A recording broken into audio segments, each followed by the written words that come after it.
Okay.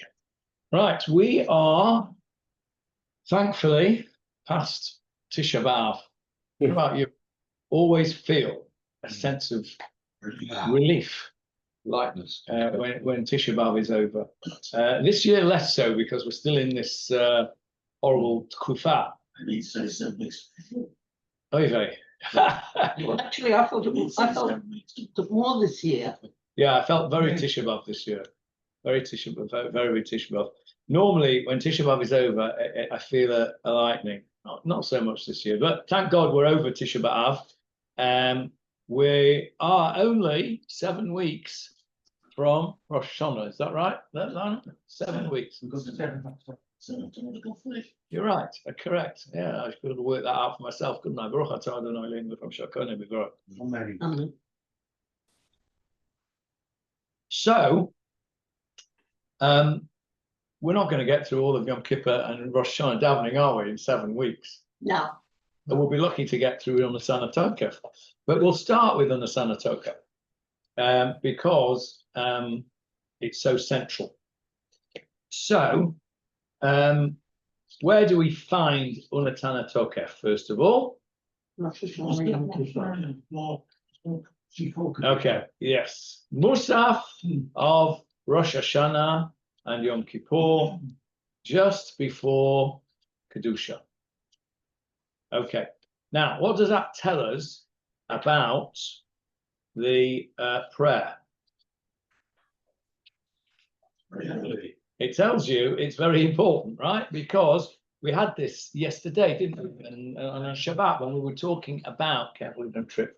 When we were talking about chapter 3 of Eicha, and we talked about the center of the center of the center, right? And we spoke about this idea that the central part of the central chapter was where the flick was from desperation to hope. You weren't here, of course, on Shabbat, but you can listen to it on the recording, Hannah. No, you can't, because we didn't record it on Shabbat, but we spoke about it in yesterday's here a bit, and you can listen to that because we did record yesterday's. So there is this idea that the most central part of a tefillah is often the most important. In other words, the other way around. We place the most important parts of tefillah at the center. If I was to say to you, what were the most important parts of Yom Kippur and Rosh Hashanah, well, Yom Kippur and Rosh Hashanah davening, what would you say? Shofar. The avodah. Okay. What else? Any other offers? Chazarat Hashatz. Okay, yeah, but what specifically in Chazarat Hashatz? I would have 2 particular things. UNETANEH TOKEF would be one. Yeah, I mean, we can't go wrong with that. I'd go with the Tkiyat Shofar. Yeah, I think for me, of those obvious, yes, Tkiyat Shofar. For me, Aleinu and the Avodah and UNETANEH TOKEF. And if I had to choose one, it would be UNETANEH TOKEF. To me, that is the essence of Yom Kippur and Rosh Hashanah. Frank, you don't agree? No, I do agree.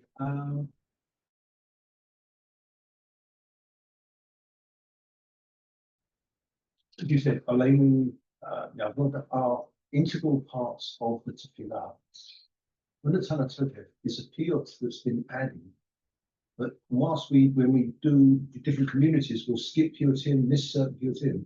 But no one, this piyut is just adopted. So let me say that for the recording. Frank points out that UNETANEH TOKEF is a piyut. It is not part of the actual core part of the Chazarat Hashatz, whereas Aleinu is, I suppose, and the Avodah is, I suppose, part of it. But nobody misses out on UNETANEH TOKEF. Well, I think that rather makes my point, doesn't it? Yeah. That it is incredibly central. I think the reason that I personally find it so central is that it is a very black and white prayer, isn't it? You know, it's mi yihyeh There's no, you know, we've stripped everything out there. It's very basic. We're down to the real nitty gritty. It kind of sums up the whole, Yeah, the whole mood, the whole resident of the Yom and Ra. It's like it is. It's concentrated, isn't it? It's the bottom line. Yeah. And of course, as you know, I am a very bottom line sort of person. So I think that is probably why I personally find it so powerful. I've always found it powerful, even as a small child. I remember as a small child reading it and being a bit scared, and certainly it had an effect on me from being a small child. in my old Shiur, we used to read it in Hebrew and we used to read that in English. And I was given the dubious honor of reading the English, and it's actually quite stirring. It's quite, you know, It is. It's kind of very stirring. And I remember when I was almost To find it. Just before. Kedusha in Musa. I'm in one of my very first public speaking, if you like, That's jobs, what I can find it. not jobs, but roles, if you like. So I was a lecturer at Jewish Youth Study Groups. When I first got married, I was a lecturer at Jewish Youth Study Groups, and I always used the lecturers always used to take one part of Shabbat, which was theirs to run a program. So one of us would take Friday night, one of us would take Shabbat morning, and I always took Sudash Lishit. I always found that, and then there was another one we would take Motzei Shabbat and do, that was Rabbi Portman. I always used to do Havdalah. And I always used to take Sudash Lishit. And I remember one year, it may even have been the very first year I did it. And bearing in mind, these were summer camps. So they were in, you know, this time of year after Tisha B'Av, were in the run up to Rosh Hashanah Yom Kippur, and there'd been all sorts of as there are on these summer camps, and Frank will know exactly what I'm talking about. You know, there was these petty arguments between A and B, which were blown up into out of all proportion into a massive thing. And that this had happened on this particular occasion of some nonsense that had got out of hand. And started off my Sudash Lishit Drasha, which was an introduction to a program. And I waited until there was complete silence. I stood there for like about 3 or 4 minutes until there was complete silence. And I then started. I said it really loud. Mi yichyeh v'yamut. And it was like a really powerful sort of thing. And that, because to me, that was the most powerful thing. And I remember as a kid feeling that scariness almost. And what I was trying to do was scare these kids. I don't know if I did or not, but I was reliving my own sort of youth, really. These were kids, these were teenage kids. So anyway, let's look at the prayer. The prayer is in the place that it's in because it is an absolutely central idea of Rosh Hashanah Yom Kippur. If you were to be asked, what is Rosh Hashanah all about, right? Top of your head, first thing that comes into your head. Shofar. Okay. What's Rosh Hashanah all about? Tshuva. Okay, that comes into your head. Tshuva. Right. Okay. Hannah, what's Rosh Hashanah and Yom Kippur all about? Tshuva. Okay. Jeff?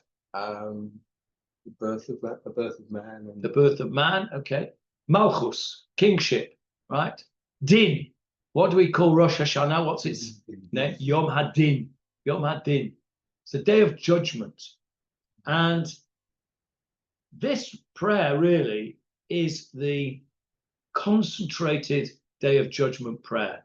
If you could only choose one prayer for the day of judgment, I think this would be it. Because let's have a look at it.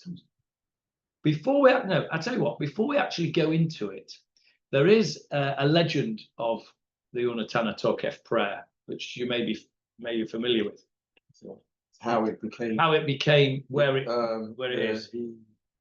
Whoever it was said he was going to convert and under You duress. changed the time on me, Johnny. I just like, I have my alarm set for like your 10:30 time, 10:30 Well, my time. You need Okay. to read. You need to read your emails or your WhatsApp. I just read it right now, just Well, to that's see it, like mate. if they were doing it. All Yeah, right. right. Okay, so The story, So- yeah, the story. the story of Can't remember his name, but he was. anybody remember his name? The Polish guy. No, Rabbi The- Amnon. Rabbi Amnon of. Anyone remember? France. Mainz. Yeah. The story is of Rabbi Amnon of Mainz.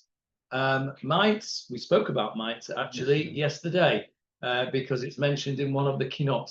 Mainz, Speyer, and Worm were the three communities that were,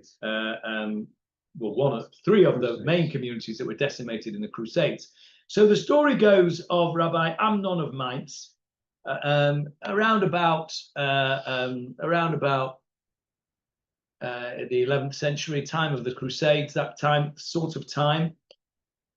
The story goes that the bishop of Mainz called Rabbi Amnon in, who was the leader of the community, and said to him, "You must convert to Christianity or else I'll kill you." And so to play for time, he said, "I'll think about it. Give me 3 days to think about it." And he goes home and he immediately regrets what he said because he's given the idea, even the concept that he would even think about it. And he fasts and does tshuva and feels terrible about this thing that he said. And after 3 days, he doesn't go back. So after a few days later, the bishop's henchmen come and get him, and they take him into bring him to the bishop, and the bishop says, "Why didn't you come back to me?" He says, "I can't believe I even said such a thing, that I would come back to you, that I would even think about it. I should have said immediately, no, my tongue should be cut out for what I said." And the bishop said, "No, not your tongue should be cut out, but your legs should be cut off, because they didn't come back to me after 3 days, as you said they would." So they cut off his legs, and they cut off his arms as well, just for good measure. And they took him back, and of course he expired. But just before he expired, he asked to be taken into shul on Yom Kippur, and he went in front of the Aron Kodesh, and he said this prayer, UNETANEH TOKEF. Legend has it that a few days later, after he died, he appeared in a dream to Reb Plonymus ben Meshulam, who was a Talmudic and Kabbalistic scholar in Mainz, and taught him the UNETANEH TOKEF, and asked him to insert it into the Musaf prayer of Yom Kippur. That's the legend of Rabbi Amnon. I remember being taught that as a kid. Again, not the kind of thing you should really be teaching a kid about having his arms and legs cut off and what have you by the bishop. But nevertheless, I remember learning it as a kid. I remember being very scared about it and had nightmares and stuff. But it was a story that stayed with me. There's another story about it too. The only problem is that it's not true. There is no evidence that Rabbi Amnon of Mainz existed, and today's scholars believe that he is a conglomeration of all sorts of people. Now, it's very interesting, this, just as an aside. One of the reasons that people think that this particular person, Rabbi Amnon of Mainz, didn't exist, is because he lived in the 11th century, so-called, in Mainz. Who lived in Worm, in other words, its neighboring city, at the same time? Well, No, Rambam was in Spain and Egypt. Rashi, But you're close. Rashi, very that's good. right. Rashi. Rashi was French. He wrote in French. Yes, Rashi was Wrote in French, but he lived for a long while in Worm. But he lived. He was well in. Now, if Rashi lived in Worm at the same time as Rabbi Amnon was the leader of Mainz, the scholars say that you would find somewhere in all of Rashi's writings, you would find some reference to Rabbi Amnon of Mainz, and there isn't. So why isn't there? Because they reckon he didn't exist. No, but why would you necessarily find some reference? Because he was a contemporary of Rashi's, and Rashi would have referenced him at some point. If he was the big gadol of the area, Rashi would have referenced him. So it's thought that this is a bit of a legend. Now, the fact that it is thought to be a legend was concreted, if that's a word, by a discovery in the Cairo Geniza. Everybody know what the Cairo Geniza is? That's where they put all the old books in. So the Cairo Geniza, the Geniza means the storehouse. So the Cairo Geniza was found, I think, in the 18th century. It has a lot of And it has thousands documents. and thousands and thousands of documents in the Cairo Geniza. Yeah. I heard somebody say once that there is enough documentation in there for 200 years worth of scholarship before they'd even look at all the documents. An incredible, incredible thing. Look it up, read it up. It's fascinating about the Cairo Geniza. They found in the Cairo Geniza a manuscript of UNETANEH TOKEF from the 8th century. So 300 or 400 years before Rabbi Amnon of Mainz is said to have existed. Now, that's not to say that Rabbi Amnon that a Rabbi Amnon type of figure did not introduce it, but he didn't write it. It's now thought to have been written by a chap called Yanai in the 7th century in Israel. That's thought to be the latest thought to be the origin of UNETANEH TOKEF. Rabbi Amnon, or a Rabbi Amnon-like figure, is said to be responsible for inserting it into the davening where it is. Yes, Hannah. I'll take you out of your comfort zone. And I was once taught that every generation has its Rosh Hador. And this person is usually totally unbeknown to the masses, even to the masses of rabbis and whatever. There's only a very, very few, like on one hand, number of people that know who he is. And every 10 generations, the current Rosh Hador takes literature out of our circulation and reinserts literature that's previously been written, because that's what he understands the coming generations are going to need. He takes out what they're not going to need, and he puts in what they're, and subsequently it circulates amongst all the. I would normally repeat all that for the recording, but you won't. But you're absolutely right. It's well out of my comfort zone, and so I bow to your superior knowledge in these matters. Anyway, that's the legend of Rabbi Amnon of Mainz. UNETANEH TOKEF is said to have been written by Yanai in about the 7th or 8th century in Israel.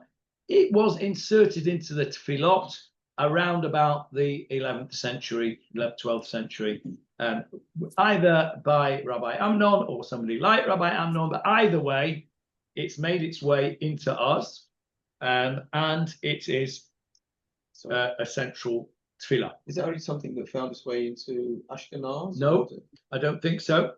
It is in the Sephardi master as well, but they don't make a big fuss of it like we do.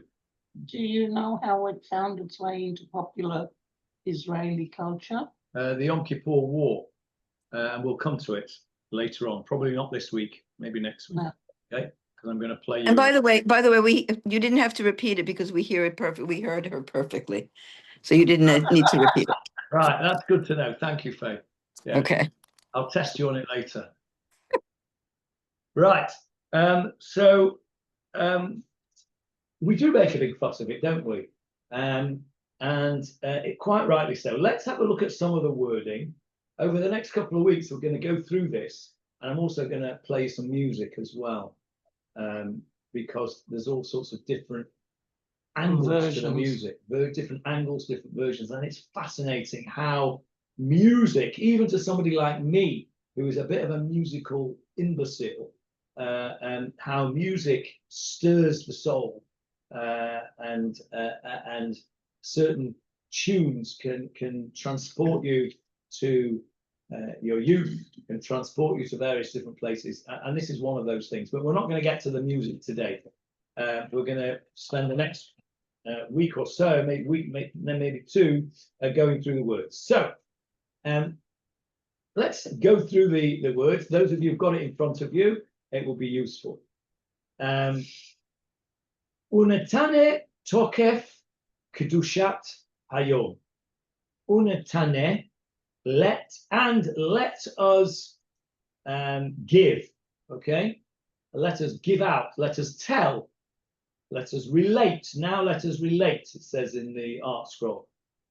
TOKEF. UNETANEH, let us give out. TOKEF. How would you translate TOKEF, Frank? Came across the word in the last day or two. Yes, you will. Validity. Frank says he's come across that word TOKEF in the last day or two. Validity. Wait, before you tell us, Hannah. Anybody come across that word? Frank, where have you heard that word TOKEF in the last couple of days? Anybody? Hannah? I can't think of where I heard it in the last couple of days, but I think it means validity. Okay, so you have heard it in the last couple of days, Frank, when you tried to buy something with a credit card. I venture. Yeah. Right? Because when you buy something with a credit card, they ask you for the number, and then ask you for the TOKEF, which is the expiry date. If you're asked for the TOKEF on your credit card, you're being asked for the expiry date. Now, why is the expiry date TOKEF when we translate it here in our machzor as power? What's the connection between the expiry date and power? Because we don't want to die. Jackie here. I can hear you and see you, Jackie. We don't want to die. We don't want to die, and therefore, what's that got to do with your credit card? We don't expire. Oh, I see. We don't want to expire. Okay. Anybody got a sensible answer? There is Sorry. there is another shorish there, and that's takef, litkof, Litkof meaning to attack. to attack. Okay, it's the same root. Why is TOKEF meaning power the word we use for the expiry date? So it's obvious. Your credit card only has power to purchase It's in date. when it's in date. Once the expiry date has passed, it is powerless. It's useless. They've got no power to purchase anything. And that is why TOKEF is the expiry date. It doesn't mean expiry date. What it means is power.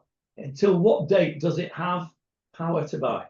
So TOKEF means the expiry date, but here it means power. UNETANEH TOKEF.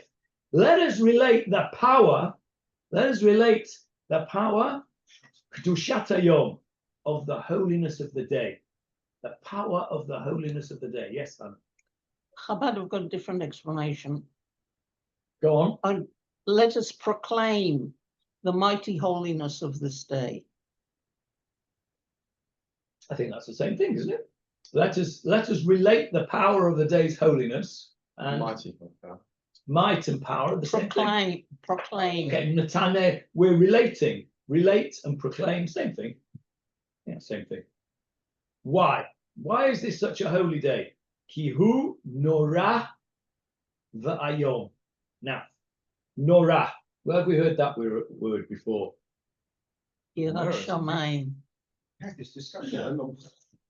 Really? Yeah. No, Norah, what is it? fear or Yeah. Correct. Fear, awe.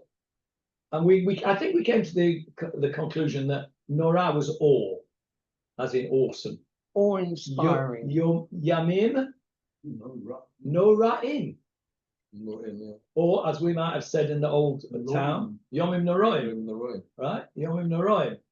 Just the plural of Norah is Noraim or Noraim. Depending on where you What's put the- interesting, in modern day Hebrew, Norah means terrible. Yes, well, what, Norah. you're right. But what does the word terrible in its old English form mean? We have terrible to mean rotten, bad. Yeah? If you say, what was that film like that you saw yesterday? Terrible, meaning was Not very good. not very good. Totally awful. But what does terrible mean? To inspire terror. Its actual original meaning in English is Inspired to make terror. you terror-stricken. It's frightening. Mhm. Terrible means frightening in Old English. Doesn't mean bad. It means frightening.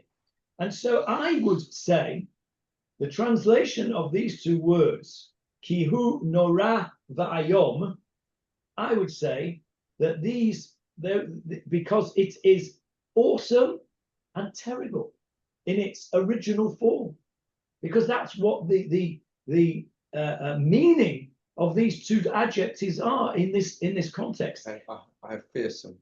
Fearsome, okay. Here we've got frightening in the art scroll, but the idea it's trying to convey is really one of awesome terror in its original form. Nora va'ayom. If you say to something in modern Hebrew today, something is nora va'ayom, it means bloody awful, right? But Yeah. really means awesome and terrible. In the fact that, you know, if you knew, literally knew, because you could see him, let's say, you can't see God because he doesn't have a body and he's etc. But let's say you could, right? Or in your mind's eye, you're stood in front of the Ribono Shel Olam, the Master of the universe. How would you feel? Terrified. Terrified. And you would feel in awe. Okay, and that is the feeling that this prayer is trying to engender in us. Let us tell the power of the holiness of this day, because it is awesome and terrible. Not awesome in its modern meaning, which has been inflated, but Nora, awesome in its original form and terrible in its original form. Ubo, and on it, on that day, Tinaseh Malchutecha. Malchutecha, your kingship, Tinaseh, will be Right. lifted up, will be exalted, right? Right. Same word as usharim, right? Usharim, lift up. So Tinaseh Malchutecha, your kingship will be exalted. Vayikon bechesed kisecha. Kisecha, Your chair, your throne. your throne, yeah. Your throne, yikon. What is a machon? What is machon Wingate or machon Weizmann? Like an institute. Okay, so what does it mean here? Vayikon kisecha. Your throne will be Established. Instituted. established. That's a good word. Your throne will be established, or will be instituted, if you like. Will be instituted. Statically established. I like that word. Bechesed, with kindness. We hope. Okay. Now then, this is where we get a bit scary. V'teshev alav. You sit on it. And you, teshev, it's in the first person, second person singular. Teshev, you will sit. Who are we talking to? God. God. God. You will sit alav on it. Behemoth. Be'emet, in truth. Truth. Now, what does that mean? Strict judgment. Means strict judgment. That's right, Lionel. Lionel says strict judgment. Be'emet, what it means is there ain't no hiding. Okay, it's emet. HaKadosh Baruch Hu knows emet. And we say it in the davening, don't we? We say it in other places in the davening. Kodesh Baruch Hu remembers everything that's been forgotten. Kol hanishkachot. Yes, where's that from, Frank? I think we have a sing song for that, don't we? Kol hanishkachot. Somewhere. Thank you. Hashem remembers all the things that are forgotten. It's coming. So it's coming. Here we go. Oh, there we go. To the next line. Yeah, but it's called Kol hanishkachot. Okay, I'm getting ahead of myself. So you will be sitting on this judge, on this kisei, on this throne, be'emet. And that's scary because most of us, I can only speak for myself, but I think most of us don't really want the truth to come out because there's all sorts of things that might be there that we might not want. Okay, so truth. Now then, look what the next bit says. Emet, it is true. Ki ata hu dayan. You are The Judge. judge. The true judge. You are the judge. It is true that you are the judge. Umochiach. Umochiach. What does mochiach mean? Yeah. Oh, yeah. Where do we have that in Davening? Tochacha, tochacha. Tochacha. No, not the same word. Oh, okay, not looking at it. Okay. Frank, you said it this morning. I know I heard you say it. I know you said it because I heard you say it. Here is this arbiter. Arbiter. Okay. Make come on. Yeah, arbiter is a good translation. Frank said it this morning. I know I heard him say it. Come on. Okay. It's not what come on. וכן שני כתובים המכחישים זה את זה עד שיבוא הכוסף השלישי ויכריח ביניהם. What have I just said there, Frank? You said from the end of Rabbi Ishmael. I've said it from the end of Rabbi Ishmael. That's right. It is the 13th of the 13 exegetical principles of Rabbi Ishmael. What does it mean? Let's go through it. Let's start me off again. V'chein shnei chtuvim, and similarly, two psukim sheyachriya b'neihem, where there is Argument. v'chein shnei chtuvim hamachachishim zeh, one which contradicts another. So you've got two psukim, the one that contradicts another. Ad sheyavo ashlishi, until the third one will come along, a third pasuk will come along, v'yachriach b'neihem, and will prove which one is right. So the hachriach means to prove. Mochiach is to prove, to calculate, to work it out. So he will tell you exactly what is what.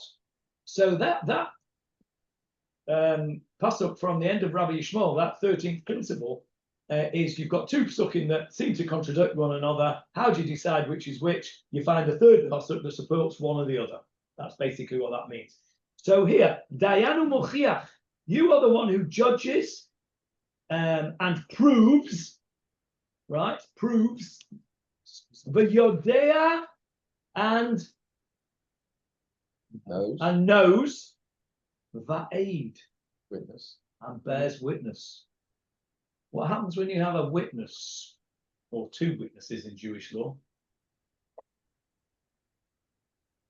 Then what the witness says, it stands. That's it. It all stands. Frank said there's no arguments. You've got witnesses, there's no arguments.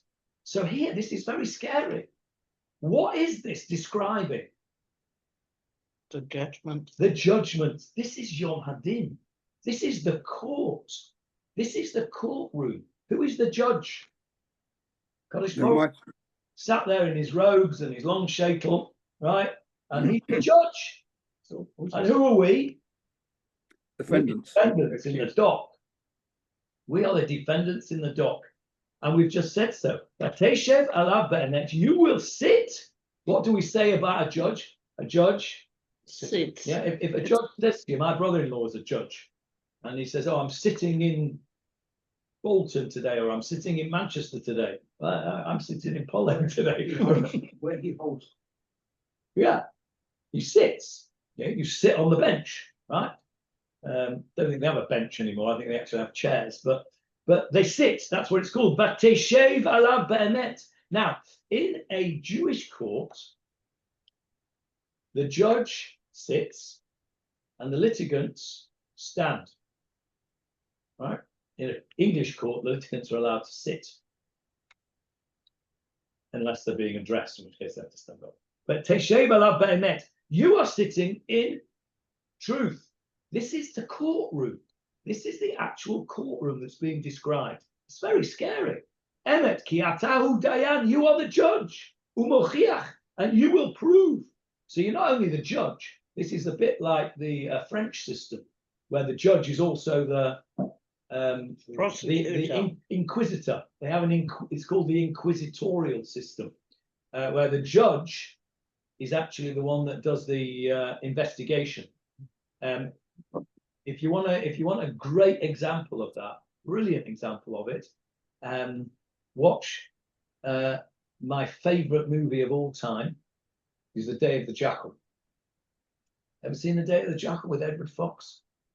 The French guy who's the head of the police, he appoints himself as the inquisitor and the judge there, and that's how the system works. Anyway, I digress. So, Dayanu Mochiach, and not only that, the Yodea. You know, this judge knows. There's no pulling the wool over this judge's eyes. Va'aid. And if you try to pull the wool over this judge's eyes, what will he do? He'll give testimony that you're talking rubbish because he knows. Now then, next thing, the kotev.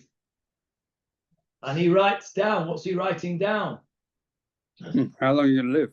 Yeah, who's writing down the judgment? All those things that we're going to come to in a minute. He's writing them down. The chotem. Seals. Stamping it. What's a chatima? A signature. And what's a chotemet? Same word. Modern Hebrew word. It's a stamp.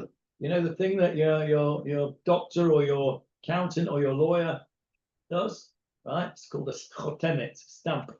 So kotev, he writes. Chotem, he signs it or stamps it. V'sofer, and he. No, you're thinking of it. Sofer stamp. Here, sofer means to count, right? Means to count. Modern Hebrew also means to count. But sofer, he counts. Umoneh.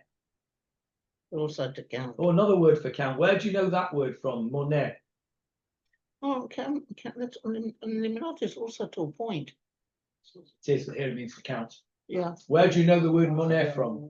Calculator. So counting in on them before, isn't it? Well, The kind of Okay, that plain on there. with the blood. when you're counting, A taxi. That moneh is there, isn't it? Okay. Wasn't what I was thinking. Taxi. Yes, who said taxes? Lydia. Lydia said taxes. If you go into in a taxi, he'll ask you, do you want it on the money, which is the meter, right? What is a meter? What is a taxi meter? Counter. It's counting. It's counting how much you owe him, right? So a money is a meter. If you go to Is that why they put a monete? yes, that's why it's called a money. It's correct.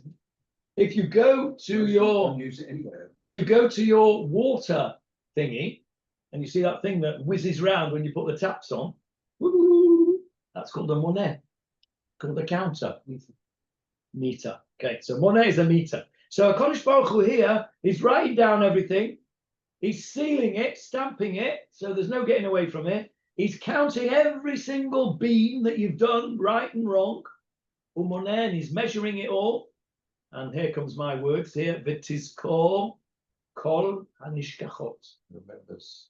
You remember all the forgotten things. That's a bit scary, isn't it? Now, it might not be, because you might have forgotten some good things that you did. You know, you smiled at a guy in the street who was having a bad day and you brightened up his day. You don't even know that. You've forgotten that you did that. You opened the door for somebody. You said a kind word. All of these things are nishkachot. So I've not made this up, by the way. I wish I had, but because it's a great idea. Here, it's all very scary, and we're all worried about the nishkachot, all the bad things that we've forgotten that we've done, all that we've deliberately forgotten that we've done, and the Kodesh Baruch Hu is going to remember them. But there's all sorts of nishkachot that are good things that we might not even have realized, and just simple things which are we may not pay any attention to, can be very positive. And the idea here is, yeah, HaKadosh Baruch Hu is Dayan Emet. He's a truthful judge. And if there are things there that need to be remembered because we've done a good thing for somebody, whatever it may be, you gave somebody a lift, it didn't really make any difference to you, you were going anyway, but you really helped that person out, right? Whatever it is that you do, you know, can I give you a hand with this? And somebody comes to, like today, I had to take the microphone equipment back to Richard Steele, who very kindly lent it to us, right? So he said, I'll tell you what, I'll meet you at the shul. You don't need to take it home. I'll meet you at the shul. We'll do it, you know, it'll be easier for you. That was a nishkachot. He won't have remembered that he made it easier for me. Won't have even crossed his mind. That's a nishkachot that HaKadosh Baruch Hu will remember. So it's a quite a nice idea, this. It's sort of a comforting idea that not only the bad nishkachot, but the good nishkachot are also remembered. But either way, it's a bit scary. We're in this courtroom as a defendant. I won't ask any of you if you've ever been a defendant in court. I've never been a defendant in the court, but I've been an expert witness in court, and that is scary enough. And I'm not even, you know, on trial, and that's scary enough because the barristers like to, you know, attack you and rubbish your credentials and what have you. It's not pleasant, and if you're the defendant, I imagine it's even more unpleasant. Just think about this when we're saying UNETANEH TOKEF. Next thing, Vatiftach et Sefer HaZichronot, and you open the Sefer HaZichronot. What's the Sefer HaZichronot? Yeah, the book, Sefer, the book of remembrances. We would call it, I think, the book of Chronicles. Yeah. Where have you heard Sefer HaZichronot? Esther. Very good. Megillat Esther. Alayla hahu nadada shnat hamelech. On that night, the king couldn't sleep. So what did they do? They brought in the Chronicles. They brought in the book of Chronicles, and in there was written that Mordechai had saved the king's life when Bigtan Vateresh had plotted to kill him, etc., etc. Sefer Zichronot is the book. Achashverosh's Sefer Zichronot was what? The book where all the matters of state have been written down, all the things that need to be. And what did he say, Achashverosh, about when he heard they read from this Sefer Zichronot what Mordechai did? What did he say? I forgot about it. How is this person being rewarded? He said, yeah, what have we done to this person to reward him? And what was the answer? Nothing. Nothing. Nothing. And so what does the king say? Well, we better sort that out, hadn't we? We better sort it out. We better do something. They called Haman. And so Haman happened to be there in the courtyard waiting to come and hang, waiting to get permission to hang Mordechai, etc. And we know the story. But the point about this Sefer Zichronot is that it is the book where everything is written down, and the owner of the book, if you like, the king, I mean, this is a perfect simile for what we're going through here. Achashverosh had this book read to him, and he said, hang on a minute, this guy's done something good, and we haven't rewarded him, so we better do so. Sefer Zichronot here. But you read Pirkei Avot too. It's in Pirkei Avot. Sefer Patuach v'Yad Roshem. Ah, okay, very good. Yes, the book is open and the hand is writing down what's. Yeah, that's more like the credit book. Kol Maasecha b'Sefer That's Nechlavim. probably the construction of the book of remembrance. And when you get to the end of the book, that's Yeah, yeah. So that's the what's scary about this? What's scary about this is you can say again, if you like, tis kol kol nishkachot. We just said there can be good things that can be remembered. The Tiftach et Sefer Zichronot could be that you know, you're a Mordechai and that you've done something good, and this book will show that you deserve some kind of reward. You know, chances are there's other stuff in there as well that are not so good. Now, this is the next bit, is great. Ume elav yikare. Let's first of all look at the word yikare. What does that mean?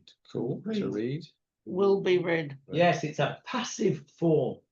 It is read. It's a passive form. It's not kore, read in the active. Ani kore, I read. A book is yikare.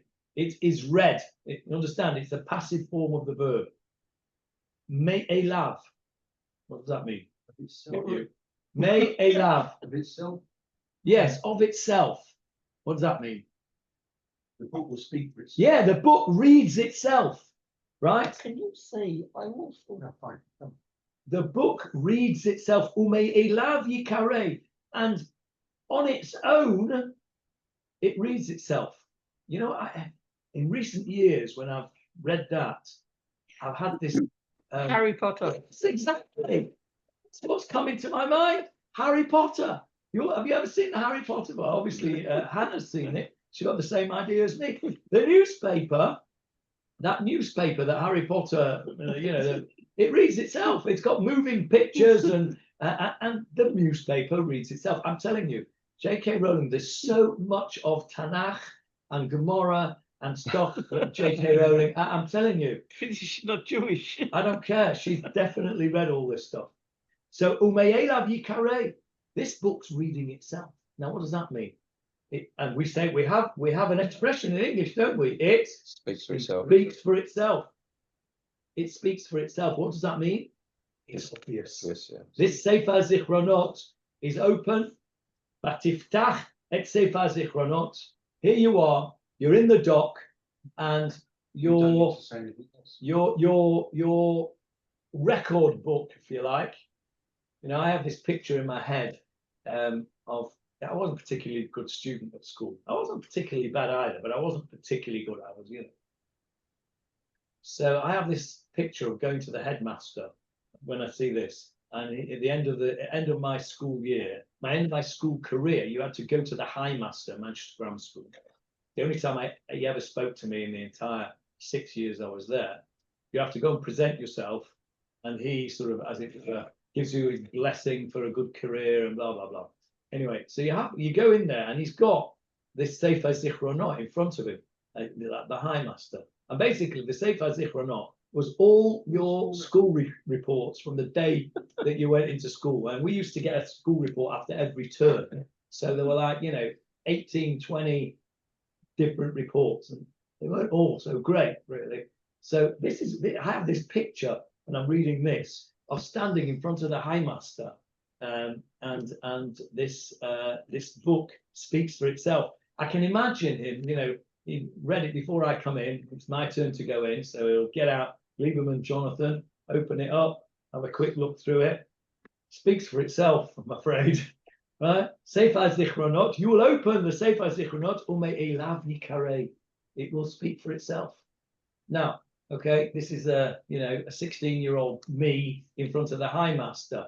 This is a bit more scary. This is us in front of the very high master, right? The Rebbeinu Shalom, with our Sefer Zichronot open, and it's speaking for itself. Don't know about you, but this is, a scary thought. Scary thought. Jonathan, Yes. just to let you know, the London Beth Din have a book on every butcher called the Black Book. And if you go there for a misdemeanor, they'll open the book. Right. Okay. Well, right. Maybe this is where they got it from. Yeah, Jackie. probably. Yes, that's interesting. Okay. I hope you've never been in the Black Book. No, but I have defended someone. Okay, good. Right. Okay. So it speaks for itself. Now then, the next bit, and not just in case you think that, it's not clear enough. V'chotam yad kol adam bo. Chotam yad. What's that mean? Yeah. Your signature. Chatima. Your chotam yad. The signature of your hand, of kol adam, of every man, bo. It's in it. Is in it. So this book has got everything. It's got your signature on it, everything. You've attested If to you, why it's got to have your signature on it?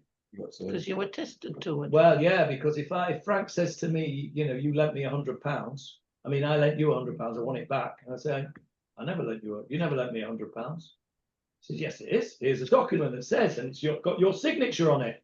Once I see my signature on it, I've had it, haven't I? I've got to give him back the £100. So the signature is your admission to the situation. So this book, Kadosh Baruch Hu, opens up the Sefer Zichronot. It speaks for itself, Harry Potter style. And in case you think, hey, that's not me, you're reading somebody else's book. You know, there's another Lieberman here that you're reading. No, this is you, mate. Chotem Yad. Is it saying that your signature's already in it? Yeah, Rather than you've you're not done it. You've Well, done it. no, you're not signed. It's signed for you. It's fine. No, well, the way I understand it is that there's no getting out of this because you've signed this. It's more like your DNA, it's your fingerprint. Yeah, it's you. It's you. It's your. There's it's your no fingerprint. there's no trying to wheedle out of this. Like I try and wheedle out of the loan that you gave me, right? I can't wheedle out of it if I've got my signature on it. It says I hereby promise to return to Frank Weinberg £100 on such and such a date. I was and going to sign say, it. is that you got it back? Sorry? Yes, Hannah. Comfort zone alert. Okay, go on. Again, I was taught that every night at midnight, not midnight, 12 o'clock, midnight, the middle of the night, the souls all go up there and are attested to their doings for the day. And I'm just thinking, if that's, they're attested for their doings for the day and confronted with them, then that's where you There's a sign. Zichronot. That's where they sign. That's where you sign, because you've been here, you've signed on this, and Okay, did you all hear that, or do I need to repeat it? Yes. Well- Okay. Good. Right. Okay. So chotam yad kol adam bo. There's no getting away from it. Now, listen to this beautiful expression. Now, you'll be familiar with this. Uva shofar gadol yitaka. I can see Frank's dying to sing it. Yeah. Uva shofar gadol It's a yitaka. complete change of the narrative. Right. It's a, So that's what we've got till now is the description of us in the dock. an explanation for why we're We frightened. are in the dock. We are the being judged. And we said, you, Hashem, are the Dayanu Mochiach. You're the judge who knows everything. Right? There's no getting away from it. You are going to write down every cheshbon of everything that there is. You're going to remember everything that there is that's forgotten. And the Sefer Zichronot is going to read and going to speak for itself. And it will have your signature on it. Ad Kan, we are in the dock. Now, what it's describing is the actual process that's going on there, right? Imagine you're in the High Court. Imagine you're in the Supreme Court of whatever country you can think of, right? The Old Bailey for us Anglos, right? And you've got the High Court judge there with his long shaitel and his right in his red capota there, and he's there in all his glory. Okay. Uva shofar gadol yitaka, a great shofar sound. Yeah. Right, a great shofar sounds. This is the clerk that stands and says, "All stand!" Right, and everyone goes all quiet and stands up, and the Supreme Court judge comes in and sits down in his chair. For shofar gadol yitaka. But the weird thing is, the kol demama daka. This is a shofar gadol. It's a massive shofar, and what comes out of it? Kol demama daka. Let's do daka first. What's daka?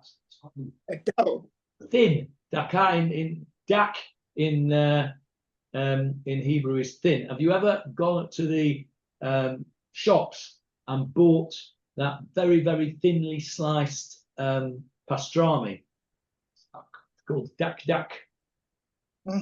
Very, very thin. Dak means thin. Demama. What's that mean? Silence. Silence. Where do you know that? Where do you know the word demama or a version of it in the Torah itself? Lionel, I'm relying on you for this. Yeah, you know it. Think. Where have you got that word demama or something like it? Silent. No. You'll kick yourself when I tell you.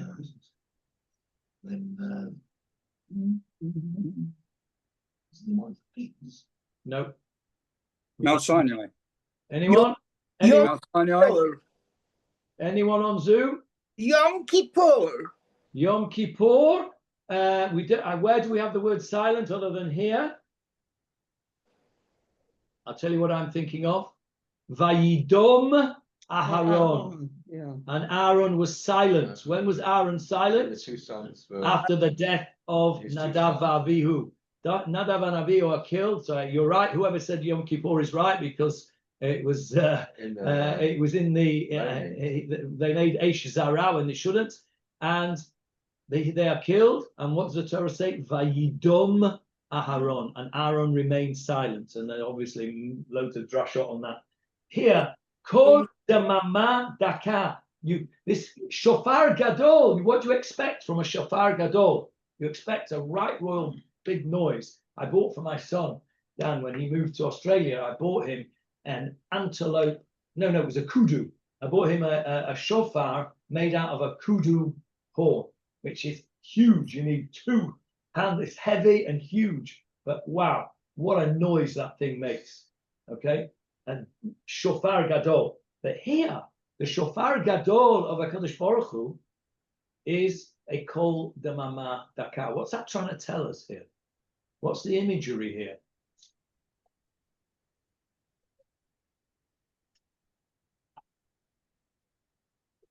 I think for me, the imagery is you don't need to scream and shout.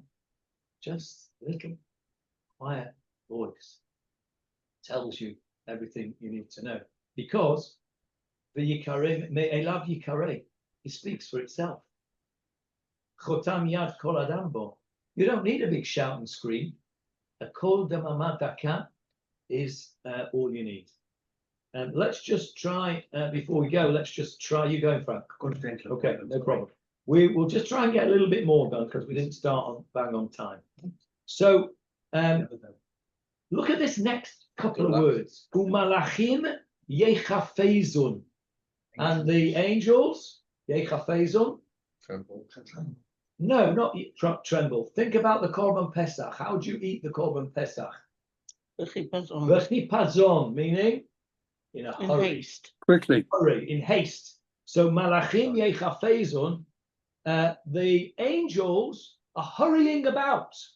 These are the court clerks who are scurrying about. Have you ever been in a court case? There's some clerk brings a paper here, and another one scurries about, all wearing these long black cloaks, and they scurry there and they scurry there, and they say, right, bring this document to the judge, and this document to the witnesses, and this document to the jury, and they're all running around like malachim. This is the imagery of a court case. This is exactly what it's trying to convey. V'chil ura'ada yochezun. Chil, what's chil? Fear. Ra'ada, what's a modern Hebrew word? Ra'ada. Earthquake. An earthquake, yes. And what happens in an earthquake? Rumbling. You tremble. You Yeah. tremble in an earthquake. Ra'ada means trembling. Chil urada, fear and trembling. Yochezun. Yochezun. What does that mean? Will take hold Will of them. grab you. Yeah. So grab. Yochezun will seize you. Says in the art school.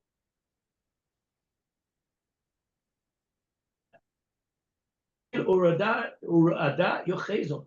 Who's this fear and trembling going to seize? Not the malachim, not the court clerks. You. Us. Right? Imagine there, you're in the court, in the Old Bailey or wherever, the Supreme Court, and all this business is going on. People are running around, all these clerks, and the judge is sitting there on the duchan, there in his big chair, and you're in the dock. Chil urada yochezon. you're going to be scared and trembling. The way, Yes, Jeff. the way it says the translation here, I think it's the art scroll, but no, it's Chabad. I think. Chabad, yeah, It's Chabad. Chabad It says, says something slightly different. It says the angels are trembling and The they're angels. Yeah, it just says that in the art scroll they're as in- well. They're in dread. Yeah, I don't know why it says that, because for me, Chilur Adai Yochezon is talking about us. Oh. Why No, should the angels be scary? Because the they- angels are scared of because Hashem. of, yeah, they're scared because of the Ma'amad, the status of the event. It's like you said, if we were standing in front of the Without- judge at the Bailey, yeah, we'd be frightened. Yeah, but the You felt, angels you aren't- felt frightened, That's true. even though you weren't the That's litigant. true. That's true. I Yeah. think that is Because true. they've, because That's true. maybe because they've seen it before and they know what's going to They happen know what's next. going to happen next. Could be. Yeah. Okay. What do you say, Lionel? Yeah, it says here that as well. Sees them. Okay, maybe I'm wrong, but to me, I'm the one as the litigant, the defendant. I'm the one who's feeling Yeah. frightened. Yeah, but we're the innocent and we don't know what's gonna happen. You might feel innocent. I don't feel innocent.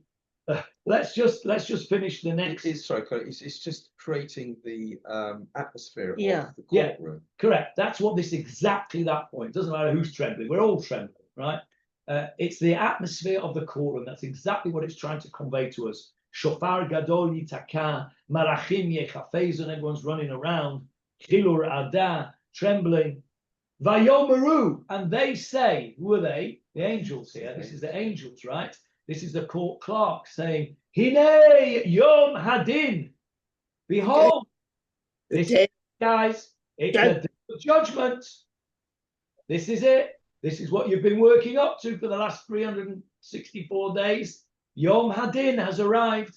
Imagine that, you're a defendant in a case and it's been going on and on and on. And finally, it comes down to the judge's judgment. Vayomru, Hine Yom Hadin. Today is the day of judgment. Lifkod al tzva marom badin. To lifkod, to appoint. Okay, lifkod means to appoint. To appoint al tzva marom badin. To appoint tzva, you know what a tzva is? Mhm. Army. Yeah, tzva marom, The heavenly hosts. the heavenly army. Talking about must be the angels, right? They must be, as it were, involved in this judgment. Badin, right? Badin. Okay. We'll stop there. Jonathan, just a one quick, One sec, Jeff. Let me just speak to Jackie, and then I'll come to you. just Jeff. quick. When you say shofar gadol, could it not be that the Almighty is going to blow the shofar, and that's why the angels tremble? Yes, could be. The only thing is, when he does blow it, we get the kol damamad daka. We get the tiny little thing that comes out of it. You've just reminded me of something, which may be relevant or may be nonsense. But when I used to daven in a Vishnitzer Stiebel in my previous existence, I davened in a Vishnitzer Stiebel, and the Vishnitzer Rebbe of Manchester was a chap called Rabbi Menachem Mendel Schneebalg. Right, he was Jewish, in case you didn't know. Menachem Mendel Schneebalg. There's a Rabbi Schneebalg in London who is his son or nephew. Anyway, he was a very, very holy man, but he was an old man by the time I remember him. He was also a patient of mine, but he was a really, really special person, a holy person, a very nice person too. He was very short. He had a very wispy beard, and he used to daven Rosh Hashanah for the Omid, and he used to blow the shofar, but it was a bit schwach, to be honest.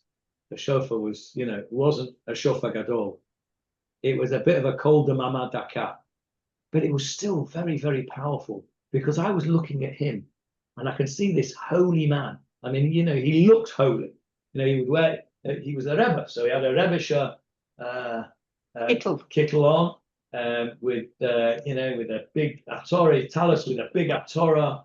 He had a silver cane. He looked the part. He looked like a Rebbe, and he looked like a holy man. looked like you'd imagine a holy man should look like. And this little pathetic tekiah came out, but it still had that effect, even though it was a kol damamad cap. Here, you know, somebody gives a good geshrai on the shofar, we think, oh, that's good. This was actually something the opposite. So maybe that's the thing. All right, we've run out of time. We'll carry on from we'll go lifkod al tzva maron badin and finish off this section next time, and then we'll move on to the bit that you'll all be very familiar with. Barosh Hashanah yikatevon u'bayom tzom kippur yechatenu. You can almost hear the sound, the tune in your head, can't you? As soon as I say those words. And Bezrat Hashem, I'll play you some music as well to get you in the mood either next week or the week after. All right. Before we go, any questions on Zoom? Okay, very good. Any questions in the room? Right, we will see you all again next week, but Ezrat Hashem, and we'll carry on UNETANEH TOKEF. Thank you. Thanks,